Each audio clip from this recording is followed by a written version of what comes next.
And so with cancer, it's a big problem, right? Because you can go look up any of the cancers that I take care of, and you'll find somebody who's written something that says, walking 4 circles around a wood post in the desert of Nevada is going to cure cancer. Right. And we have people who say, like, I got to go try that first. Yeah. Like yeah. this really, but how you navigate that as a doctor is tough, right? Because there's some stuff that's just bat crazy. Right. Right. And like, you can't, if time is of the essence and they're going to go and they say, like, I read somewhere I've got to spend 3 months walking around that wood post in Nevada, like, that's dangerous. They're going to be dead before they get back. Right. Right. If something is not dangerous, you got to let them do it. Because it might make them feel better? No, because they have to come to terms. It goes back to that original point, which is, I can't guarantee the outcome. If I had something that was an 100%, I do this and you are 100% good, I would say, you're crazy. Let me do this. There's no risk. I can solve this immediately. Nothing in medicine is that.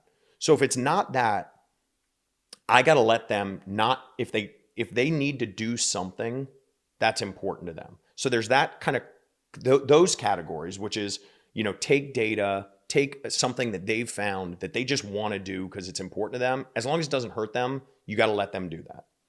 The second category, which is big, is the stuff we in medicine, Western medicine, don't understand. So it may or may not be real. We don't think it's real. We can mock it.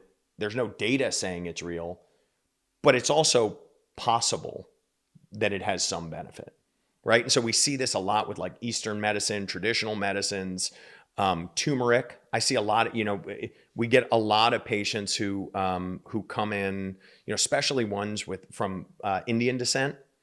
And there's a lot of interesting use of turmeric and kind of some of these spices and stuff that traditionally they used against tumors. Do I think it's going to help? I don't. Is it possible it helps? Sure. I mean, there's a lot of things out there we don't know. And so those things you try to figure out, can I convince this patient to do that in parallel with what I'm doing? Can I convince them that I agree with them that this might help? I've got no data saying it will help, and I know what we're doing has a positive benefit. Can we negotiate that to fit in line with their kind of personal beliefs?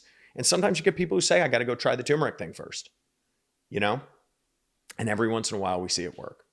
You do see it work.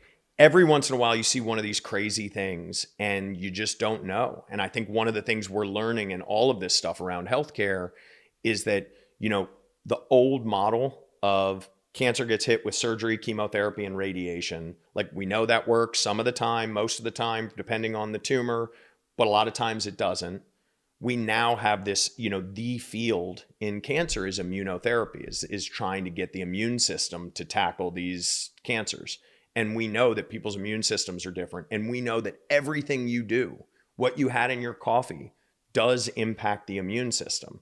And so is it enough that it's going to get your immune system stronger to be able to battle this cancer? I don't think so, because if coffee boosted the immune system to beat cancer, no one who drinks coffee would have cancer, and we wouldn't see that.